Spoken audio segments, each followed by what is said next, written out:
अच्छा। ओम शांति। आज के क्वेश्चन एंड आंसर सेशन में आप सभी को स्वागत है। ఈ రోజు క్వశ్చన్ అండ్ ఆన్సర్ సెషన్ లో అందరికీ స్వాగతం। ठीक है। आज का क्वेश्चन है कि जब हम संगठन में रहते हैं, क्लासेस सुनते हैं तो स्थिति अच्छा रहता है, लेकिन जब अकेले हो जाते हैं तो उतना स्थिति क्यों नहीं रहता है। ఈ రోజు ప్రశ్న ఏంటంటే, మనం సంఘటితంలో ఉంటాం, భట్టీలో ఉంటాం, అప్పుడు మన స్థితి చాలా బాగుంటుంది, కానీ ఒంటరిగా అయిపోయినప్పుడు అదే స్థితి మనకి ఉండట్లేదు। దానికి కారణం ఏంటి?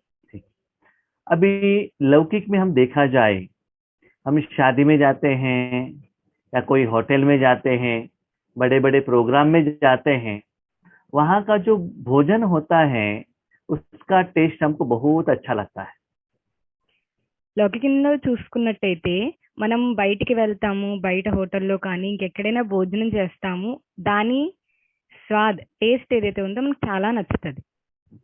वो टेस्ट के आधार पर हम घर में आके वही आइटम बनाने के लिए ट्रायल करते हैं। हमको विधि भी मिलता है, जिन्होंने बनाया है उनसे भी फॉर्मूला लेकर आते हैं, लेकिन फर्स्ट टाइम वो टेस्ट नहीं आता है। మనం అదే టేస్ట్ ఆధారంగా తీసుకుని అది ఎలా చేసారో దాని విధి విధానం కనుక్కుని ఇంటికి వచ్చి చేస్తాం, కానీ మనకు అలా హోటల్లో చేసినట్టే అలా కుదరదు। लेकिन बार बार बार बार उस विधि को फॉलो करना और जो बना रहे हैं उनसे नया नया विधि को लेना, उसमें मैं क्या गलती कर रहा हूँ, कर रही हूँ, उसको पहचानना, ऐसे एफर्ट कंटिन्यू रखेंगे तो एक दिन वो टेस्ट लेवल पर आप पहुंच सकते हैं। కానీ ఏదైతే విధి ఉందో దాన్ని పదే పదే మీరు ప్రాక్టీస్ చేసి ఆ పదే పదే దాన్ని చేసినట్టయితే మళ్ళా మీరు ఏంటేంటి తప్పులు చేస్తున్నారో దాన్ని కరెక్ట్ చేసుకుని రైట్ చేసుకున్నట్టయితే మీరు మళ్ళా అదేదైతే హోటల్లో టేస్ట్ ఉందో అలా రాగలదు। और होटल में, शादी में भी वहां भी टेस्ट चेंज होता ही रहता है, नया नया फॉर्मूला, नया नया उनके टेस्ट में भी क्या होता है ना, इम्प्रूवमेंट्स रहता है। उसके आधार पर हमें भी क्या करना चाहिए, विधि को भी परिवर्तन करना पड़ता है। హోటల్లో కానీ పెళ్లి భోజనాల్లో కానీ అక్కడ కూడా ఒక్కోసారి టేస్ట్ అనేది మారుతూ ఉంటుంది, కొత్త కొత్త విధి విధానాలు వాళ్ళు కూడా ఉపయోగిస్తూ ఉంటారు, దాన్ని బట్టి మనం కూడా అవి తెలుసుకుంటూ ఉండాలి। वैसे ही जब यहाँ हम संगठन में रहते हैं या ईश्वरी विश्वविद्यालय के परिवार के साथ रहते हैं, तो हमें क्या होता है ना, रेडीमेड भोजन मिलता है जो निमित्त आत्माओं ने परमात्मा के साथ बनाया हुआ रेडीमेड भोजन मिलता है, इसीलिए हमको वो अच्छा लगता है, टेस्टी भी लगता है। అలాగే మనం సంఘటితంలో ఉన్నా కానీ ఈశ్వరీయ పరివారంలో ఉన్నా కానీ మనకి ఇక్కడ రెడీమేడ్ భోజనం, శివ పరమాత్మతో కలిసి తయారు చేసిన రెడీమేడ్ భోజనం అనేది మనకి లభిస్తుంది, అందుకే అది మనకి చాలా రుచిగా కూడా అనిపిస్తుంది। तो मेरा एग्जाम्पल लिया जाए, मुझे ईश्वरीय ज्ञान 1999 में मिला था। అన్నే ఎగ్జాంపుల్ తీసుకున్నట్టయితే అన్నేకి జ్ఞానం 1999లో లభించింది। और आज 2021 है, ఈ రోజు 2021। करीब 23 इयर्स मुझे ईश्वरीय ज्ञान मिलकर 23 इयर्स हुआ। అన్నేకి జ్ఞానం లభించి 23 సంవత్సరాలు నిండింది। तो 99 से 2021 तक मेरा जो योग का विधि है, एवरी वीक चेंज हो रहा है, एवरी मंथ चेंज हो रहा है, एवरी डे चेंज हो रहा है, एक ही जैसे नहीं है। इतना साल साधना करने के बाद भी एवरी डे इंप्रूवमेंट्स की ओर जा रहा है, एवरी डे चेंजिंग वेरिएशन है वो। 1999 నుంచి 2021 వరకు అన్నయ్య యోగ స్థితి ఏదైతే ఉందో ప్రతి వారం ప్రతి నెల మారుతూ ఉంది, మారడం కూడా ఇంప్రూవ్మెంట్, ప్రతి వారం ఇంప్రూవ్ అవుతూ వెళ్ళింది। उसका कारण क्या है, समय के अनुसार योग का बाबा का नया विधि मुरली द्वारा आता है, ज्ञान द्वारा आता है, अनुभव द्वारा आता है, चिंतन मंथन द्वारा आता है। वो जितना हम धारणा करते जाएंगे उतना विधि, जो मेरा भोजन जो मैं खा रहा हूं, आप क्या खा रहे हैं मुझे मालूम नहीं है, मैं जो खा रहा हूं उसमें ही इंप्रूवमेंट मुझे पता चल रहा है। దానికి కారణము సమయానుసారంగా బాబా ఏదైతే మురళీల్లో కానీ బాబా మురళి ద్వారా అవ్యక్త మురళి ద్వారా కానీ ఏదైతే జ్ఞానం ఇస్తారో దాన్ని ప్రతి వారము ప్రతి మురళి ద్వారా అన్నయ్య గారు అడాప్ట్ చేసుకుని దాన్ని ఆచరణలో పెట్టేవారనమాట. అందుకు అన్నయ్య గారి తినే భోజనం ఏదైతే ఉందో అది రుచికరంగా మారింది. ఇంకోళ్ళు తినేది తెలియదు కానీ అన్నయ్య గారు తయారు చేసి తినేది మాత్రం భోజనం రుచికరంగా మారింది. एक ही विधि आप अप्लाई करेंगे, उसमें इम्प्रूवमेंट्स नहीं लाएंगे, तो आप में वो टेस्ट में या राजयोग में आपको खुशी नहीं आएगा. మీరు ఒకవేళ ఒకే విధిని పట్టుకుని అదే భోజనం తిన్నట్టయితే మీకు దాంట్లో రుచి అనేది ఉండదు. विधि तो वही रहता है, लेकिन उसमें थोड़ा सा इम्प्रूवमेंट चाहिए. భలే విధి అలాగే ఉంటది కానీ కొంచెం కొంచెం దాంట్లో ఇంప్రూవ్మెంట్స్ చేసుకుంటూ వెళ్ళాలి. चाय तो वही है, थोड़ा इलायची ऐड किया तो थोड़ा टेस्ट बढ़ेगा, और उसमें थोड़ा नींबू डाल दिया तो लाइम टी बन जाएगा, नहीं तो जिंजर डाल दिया थोड़ा टेस्ट हो जाएगा. तो मेन आइटम्स तो वही रहता है, लेकिन स्लाइट चेंजेस रखने से टेस्ट अलग हो जाएगा. మీరు టీ తీసుకున్నట్టయితే అందులో అల్లం వేసారంటే కొంచెం అదే టీ ఉంటుంది కానీ అల్లం వేసుకున్నారంటే దాని టేస్ట్ కొంచెం మారుతుంది. అలా ఇంకేమైనా యాడ్ చేస్తే దాని టేస్ట్ ఇంకా బాగా మారుతుంది. आज लौकिक काम करने में भी कितना साधन आ रहे हैं, वो साधन के यूज करने से डे टू डे लाइफ में हमारा डे टू डे कर्म भी इजी हो रहा है. वैसे ही बाबा योग में भी शॉर्टकट फॉर्मूला देते हैं, वो जितना हम धारणा करते जाएंगे तब हमारे लिए इजी होगा. లౌకిక ప్రపంచంలో కూడా మనకి చాలా సాధనాలు లభించినాయి, దానివల్ల చాలా సులువు అయిపోయింది ఇప్పుడు. అలాగే బాబా కూడా మనకి మురళి ద్వారా చాలా షార్ట్ కట్స్ అనేది తెలివి చేస్తున్నారు. అది యూజ్ చేసుకున్నట్టయితే మనకి ఈజీగా అయిపోతుంది. नंबर 2, जो भी भोजन आप अपने लिए बनाते हैं, खुद खाते हैं, वो उतना टेस्ट नहीं रहता है. రెండో విషయం ఏంటంటే ఏదైతే మీరు భోజనం తయారు చేసుకుంటారో అది మీరు తిన్నట్టయితే మీకు మీరే తిన్నట్టయితే అంత రుచికరంగా ఉండదు. वही भोजन आपको 500 लोगों को देना है, रिश्तेदारों को देना है, बहुत सारे लोगों को देना है, तो क्या करते हैं आप अटेंशन से बहुत अच्छा बनाने का सोचते हैं, अच्छा अच्छा इंग्रेडिएंट्स डालते हैं, नया नया फॉर्मूला सोचते हैं, थोड़ा ज्यादा मन लगाकर क्या करते हैं वो मटेरियल रेडी करने की तरफ अटेंशन रखते हैं. కానీ అదే భోజనం మీరు ఇతరులకు పెట్టాలి, ఒక 500 మందికి అలా పెట్టాలి అనుకోండి, మీరు ఆ భోజనం తయారు చేస్తున్నప్పుడే చాలా అటెన్షన్ పెట్టి జాగ్రత్తగా ప్రతిదీ చేసుకుంటారు. ठीक है, जितना आप योग करते जाते हो उस अनुभव में, जब योग कराते हो उस अनुभव में बहुत अंतर है.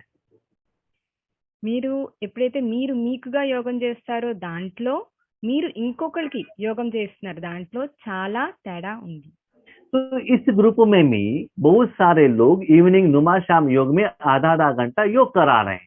उनका भी अनुभव ये है, जब हम योग कराने के लिए निमित्त रूप में बैठेंगे उस समय जो फ्लो होता है, जो अनुभव होता है, वो जब हम ऑडियंस टाइम में रिसीविंग टाइम में रहेंगे उस समय नहीं होता है. ఈ గ్రూప్ లోనే చాలా మంది నుమాషాం యోగం చేయిస్తున్నారు. వాళ్ళందరి అనుభవం కూడా ఏంటి, మేము ఎప్పుడైతే యోగం చేయించడానికి కూర్చుంటామో అప్పుడు ఏదైతే ఫ్లో ఉందో అది చాలా డిఫరెంట్. మేము యోగం చేయడానికి కూర్చుంటామో అప్పుడు చాలా డిఫరెంట్ గా మాకు అనుభవం అవుతుంది అంటారు. ओके, और लेवता में और देवता में बहुत अंतर है. जितना लेते हो उतना अच्छा अनुभव नहीं होता है, जितना देते हो उतना खुशी का अनुभव होता है.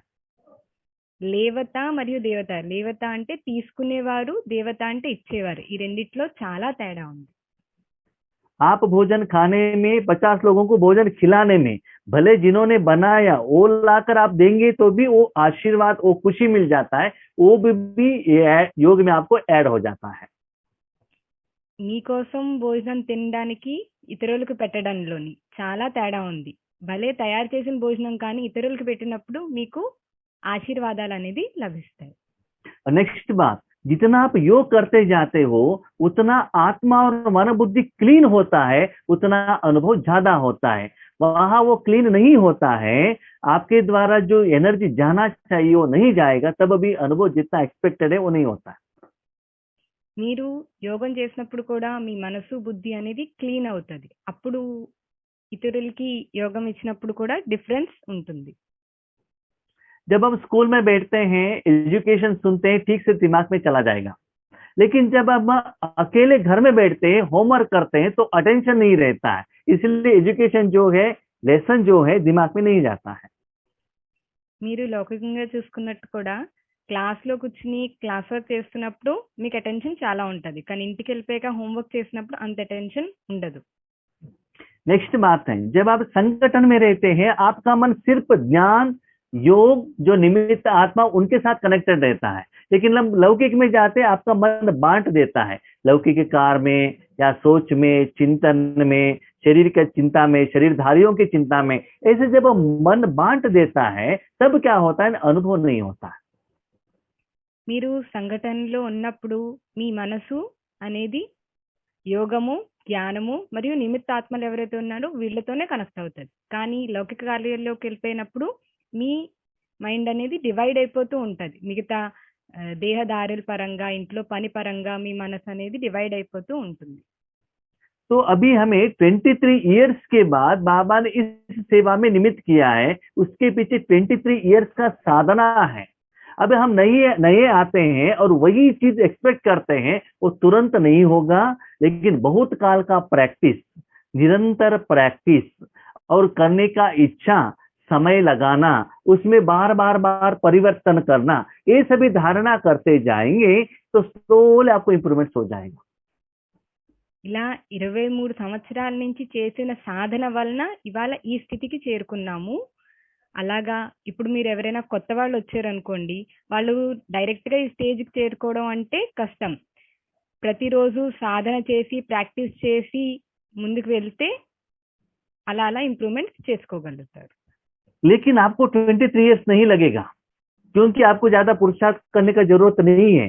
जो हमारा अनुभव है वो आप अप्लीकेशन कर दिया तो आप आसानी में 2-3 साल में ही वो लेवल पर आप पहुंच सकते हैं। మీకందరికీ 23 సంవత్సరాలు పట్టాలని లేదు, ఎందుకంటే ఇప్పుడు అన్నయ్య గారు ఇస్తున్నారు అనుభవం. ఆ అనుభవాన్ని కానీ మీరు అప్లై చేసుకుంటూ వెళ్ళినట్టయితే మీరు 1 సంవత్సరం 2-3 సంవత్సరాల్లో కూడా ఆ స్టేజ్కి చేరుకోగలరు. लेकिन 2-3 साल में आप इस स्टेज पे पहुंचेंगे, लेकिन तब तक हम उससे भी हाई लेवल में हम चले जाते हैं, क्योंकि हमारा भी वहां होमवर्क, हमारा भी चिंतन, ये चलता ही रहता है, इसलिए हम नेक्स्ट स्टेज में हम और ऊपर चले जाते हैं। కానీ మీరు 2-3 సంవత్సరాలకి ఈ స్టేజ్కి చేరుకుంటే అన్నయ్య గారు ఇంకా సాధన చేసుకుని దాన్ని ఇంప్రూవ్మెంట్ చేసుకుని ఇంకా పై స్టేజ్కి వెళ్ళిపోతారు. ये जो साधना में नेवर एंडिंग है, आत्मा जब तक शरीर में रहता है तब तक ये साधना निरंतर चलता ही रहता है। ఈ సాధన అనేది ఎక్కడ ఆగేది కాదు. ఆత్మ ఎప్పటి వరకు ఉంటుందో అప్పటి వరకు ఈ సాధన జరుగుతూనే ఉంటుంది. जब हम संगठन में रहते हैं, वहां एक एनर्जी रेडी होता है, उस एनर्जी के साथ हम क्या होते हैं, कनेक्ट हो जाते हैं, इसलिए योगानुभूति होना हमारे लिए सहज होता है। మనం సంఘటనలో ఉన్నట్టయితే అందరి యొక్క యోగ పవరు మనకి వస్తుంది, అందుకే మనకి యోగం చేయడానికి సులభం అవుతుంది. जब आप टेम्पल में जाते हो, भक्ति के साथ कनेक्ट होना, भगवान के साथ कनेक्ट होना बहुत आसान है, क्योंकि सभी आत्माएं मैक्सिमम भगवान के साथ कनेक्ट रहते हैं, तो वहां आपको शांति का फीलिंग आएगा। మనం ఉదాహరణకి గుడికి వెళ్ళామనుకోండి, అక్కడ భక్తితో భగవంతుడితో కనెక్ట్ అవ్వడం మనకి ఈజీ, ఎందుకంటే అక్కడ ఉన్న ఆత్మలందరూ భగవంతుడితోనే కనెక్ట్ అయిపోయి ఉంటారు.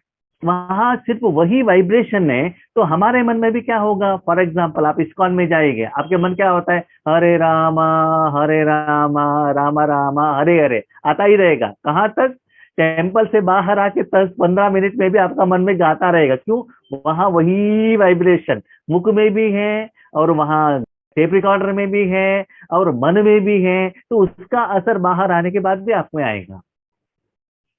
మీరు ఆ గుడికి వెళ్తే అక్కడ ఉన్న వైబ్రేషన్ ఏదైతే ఉందో, అక్కడ ఉన్న వాయుమండలం ఏదైతే ఉందో అది మొత్తం భగవంతుడితోనే కనెక్ట్ అయిపోయి ఉంటుంది. మీరు ఏదైనా గుడికి వెళ్ళారు అనుకోండి, అక్కడ రాముడు భక్తులే ఉంటే మీకు హరే రామ అని చెప్పి మీ మనసులో కూడా రాముడిదే వచ్చేస్తుంది అన్నమాట. वो जो मंत्र है ना, वही मंत्र रिपीट होता ही रहता है, जो हमने सुना है 10 मिनट वो टेम्पल में थे, वही मंत्र रिपीटेशन होता ही रहेगा, संस्कार बन जाएगा।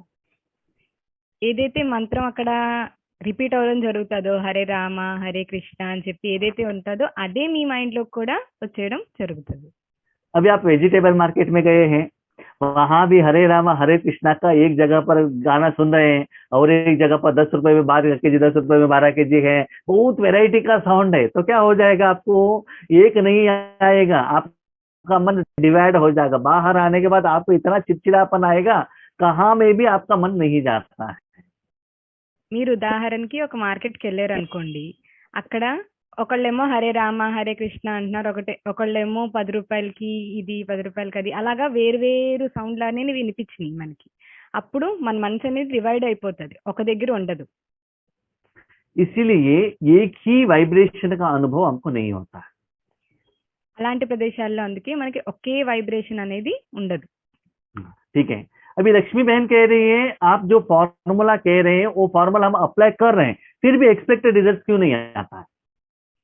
లక్ష్మీ బెహన్ అంటున్నారు, మీరు ఏదైతే ఫార్ములా ఇచ్చారో అది మేము అప్లై చేస్తున్నాం, అయినా మేము ఎక్స్పెక్ట్ చేసిన రిజల్ట్స్ ఏవైతే ఉన్నాయో అవి మాకు రావట్లేదు, ఎందుకు? मैंने योगेश भाई ने एक स्वीट स्टॉल रखा है, वहां का आपने जिलेबी खाया, अंदर चले गए, वहां योगेश भाई जिलेबी बना रहे हैं, वो आपने देखा, इतना आसान है क्या? वो देख कर आप वहां जिलेबी करने के लिए बैठ गए, क्या वैसा ही जिलेबी आ सकता है क्या? ఉదాహరణకి యోగేష్ భాయ్ ఒక మిఠాయి కొట్లో జిలేబీ వేస్తున్నారు అనుకోండి, అది చూసి మీరు పక్కన జిలేబీ వేయడానికి స్టార్ట్ చేస్తారు, అప్పుడు మీకు అంత పర్ఫెక్ట్ జిలేబీ వస్తుందా? आता है? नहीं आएगा ना।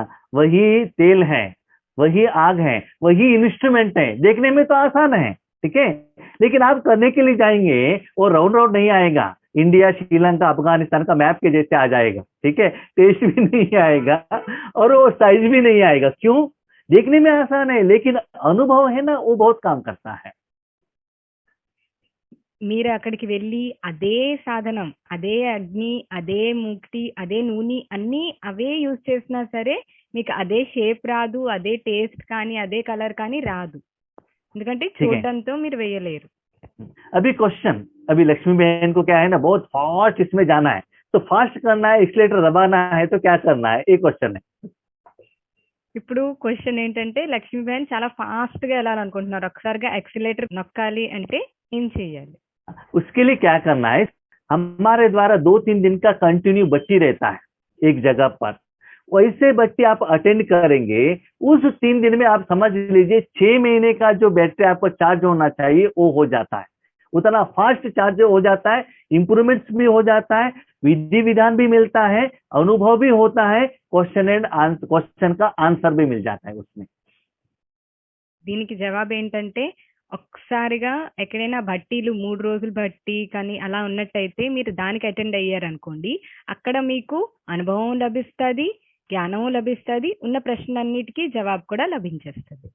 इसमें जो दीपिका बहन है और गीता बहन है, इन लोगों को उस बट्टी में ही उतना फास्ट परिवर्तन दिखाई दिया है। ఇక్కడ ఎవరైతే దీపికా బెహన్ కానీ గీతా బెహన్ కానీ వీళ్ళందరూ ఉన్నారో బట్టి అటెండ్ అవ్వడం వల్లనే వాళ్ళకు ఇంత ఫాస్ట్ గా అనుభవం అనేది జరిగింది.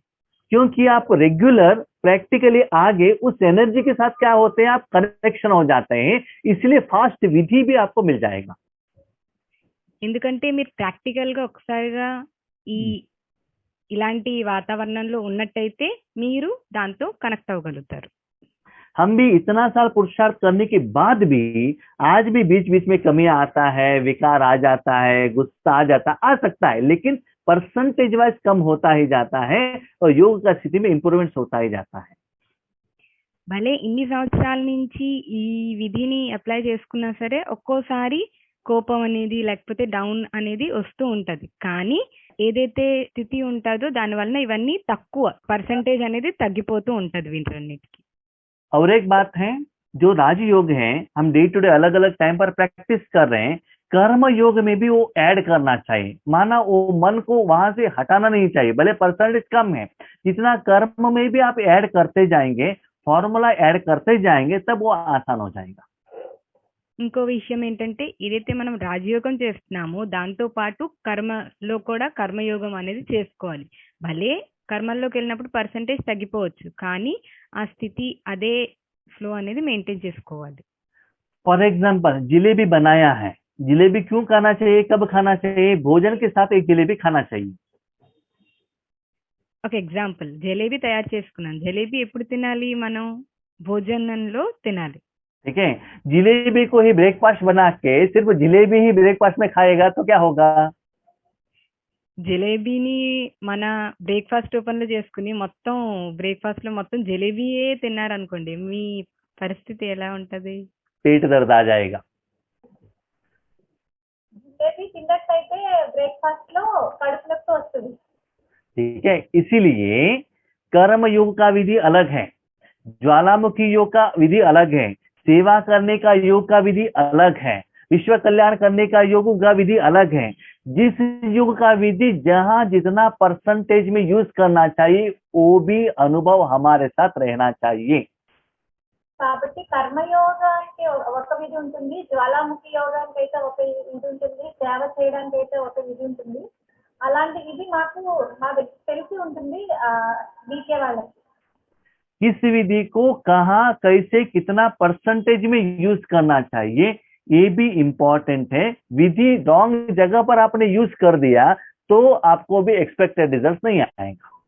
ఆ విధి ఎప్పుడు ఎలా ఉపయోగించాలో అలా ఉపయోగించాలి. తప్పుగా ఉపయోగిస్తే ఆ రిజల్ట్ రాదు మనకి.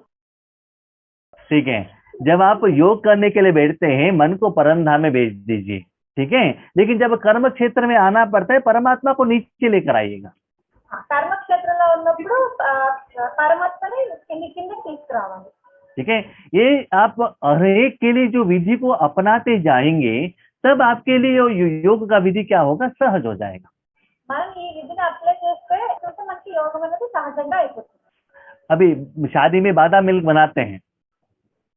పెళ్లిలో వివాహాల్లో అది బాదం మిల్క్ చేస్తూ ఉంటారు కదా. ठीक है, दोपहर में बादाम मिल्क रेडी रखते हैं.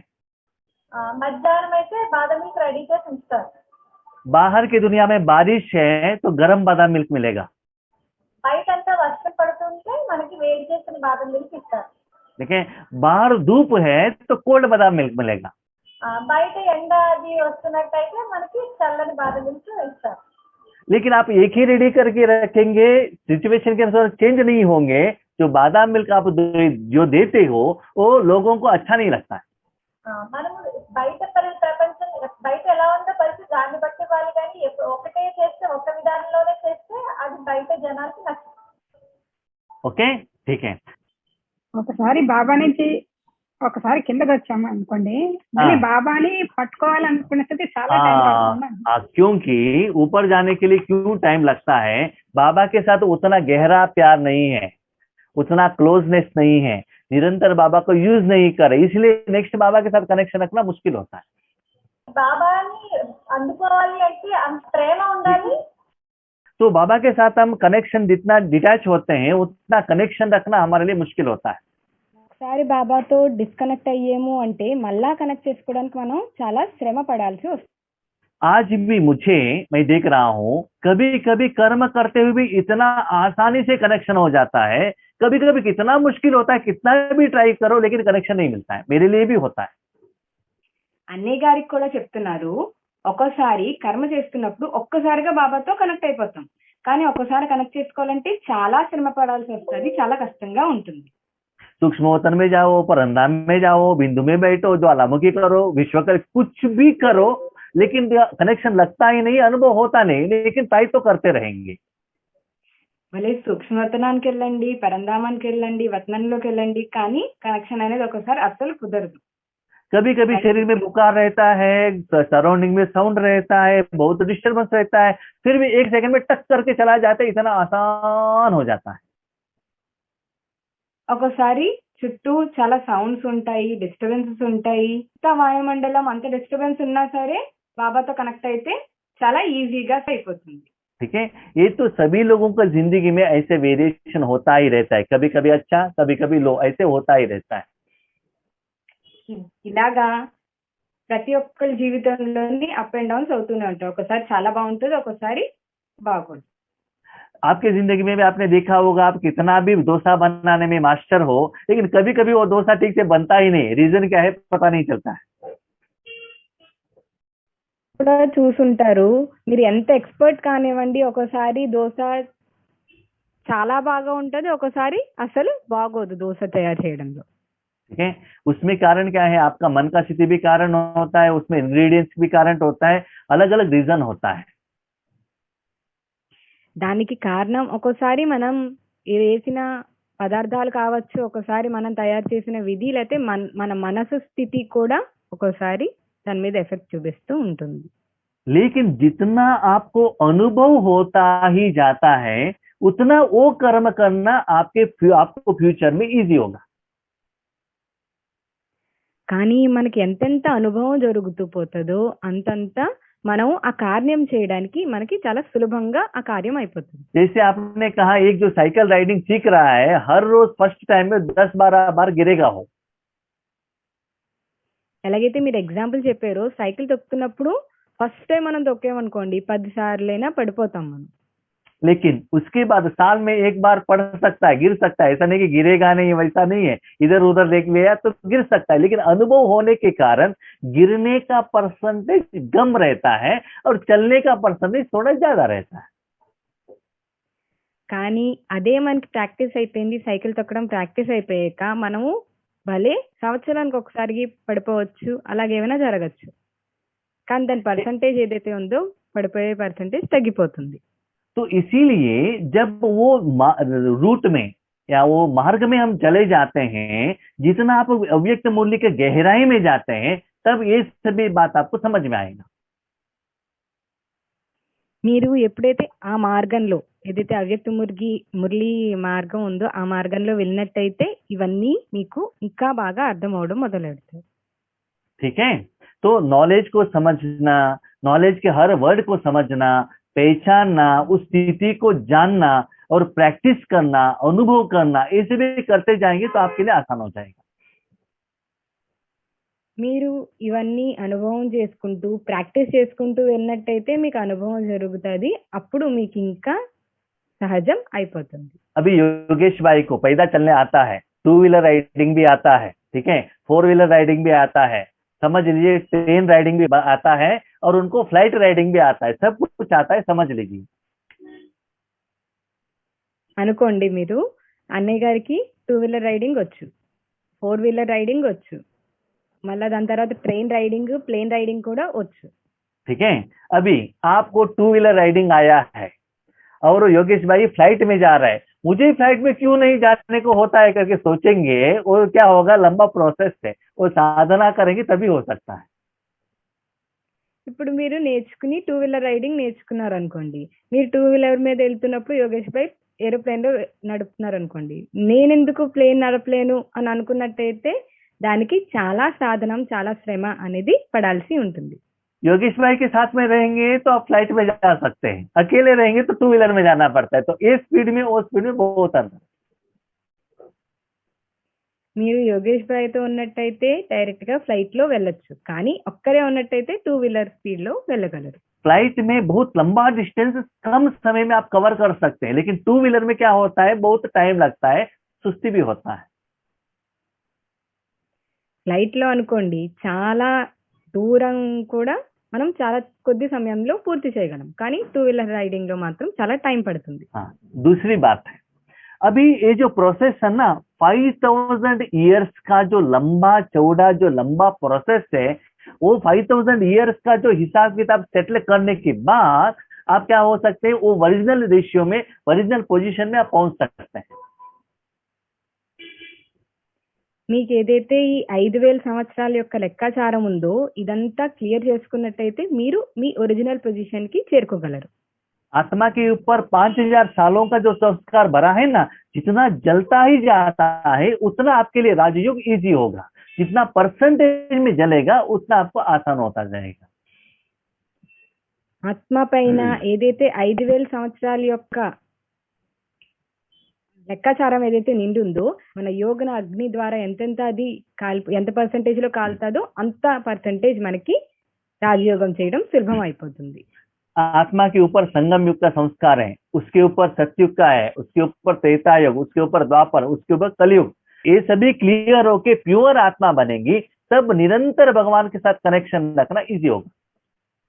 ఫస్ట్ సంగం యుగం, దాని తర్వాత సత్యుగం, దాని తర్వాత త్రేతాయుగం, దాని తర్వాత ద్వాపర్ కలియుగాల యొక్క సంస్కారాలు అనేవి నిండి ఉన్నాయి. ఇలాగా అది ఎంతెంత కాలిపోతూ వచ్చి ప్యూర్ ఆత్మగా మారుతుందో అప్పుడు పరమాత్మతో ఉండడం మీకు చాలా సులభం అయిపోతుంది. तब आत्मा और परमात्मा का संस्कार मिलन होता है, तब राजयोग करना, भगवान को साथ में रखना इजी होगा. అప్పుడు మీకు రాజయోగం చేయడం, పరమాత్మతో సదా కొరకు ఉండడం చాలా సులభం అయిపోతుంది. जब आपको पहले शादी करके आते हैं, ज्यादातर अपने माँ के साथ, फ्रेंड के साथ और अपने माँ के घर के रिश्तेदार के साथ ज्यादा बातें करते हैं, उनके घर में जाते रहते हैं. మీరు పెళ్లి చేసుకున్న కొత్తల్లో చూడండి, ఫస్ట్ మీ తల్లితో, మీ పుట్టింటితో, లేకపోతే మీ ఫ్రెండ్స్ తో, వీళ్ళందరితోని కనెక్షన్ లో ఉంటారు ఎక్కువగా. लेकिन जब शादी हो गया, बच्चे पैदा हो गए, पोते हो गए, तो क्या हो जाता है, ज्यादातर ये लोगों के साथ आपका ज्यादा कनेक्शन रहता है. కానీ పెళ్లి చేసుకుని దాని తర్వాత పిల్లలు, దాని తర్వాత మనవలు, వీళ్ళందరూ వచ్చేసినట్టయితే మీకు మీ దృష్టి అనేది వీళ్ళ వైపు ఎక్కువ ఉంటుంది. ऐसे ही आत्मा के तरफ ज्यादा अटेंशन रखेंगे, समय रखेंगे, पुरुषार्थ करेंगे, ईश्वरीय सेवा करेंगे, तो वही संकल्प, वही पुरुषार्थ, वही संस्कार बनता जाएगा, फास्ट बनता जाएगा. అలాగే మీరు ఆత్మతో కానీ, ఆత్మ జ్ఞానంతో కానీ ఎక్కువగా కనెక్ట్ అవుతూ వెళ్ళారు అనుకోండి, ఇదే సాధనంలో ఎక్కువసేపు మీరు సమయం గడిపారు అనుకోండి, ఇవే సంకల్పాలు మీకు వస్తాయి. उसके बीच बीच में शरीर, शरीरधारी, दुनिया, कलयुग, विकार, इसके तरफ जाएंगे, ये भी आएगा, वो भी आएगा, मिक्सचर हो जाएगा, इसलिए फास्ट रिजल्ट नहीं आएगा. కానీ మీరు మధ్యలో దేహదారుల యొక్క సంపర్కాలు వీటిల్లో ఎక్కువ వచ్చేసినట్టయితే ఇవన్నీ కూడా మిక్స్ అయిపోయి మళ్ళీ ఆ స్థితి మీకు ఉండదు. ओके, ठीक है.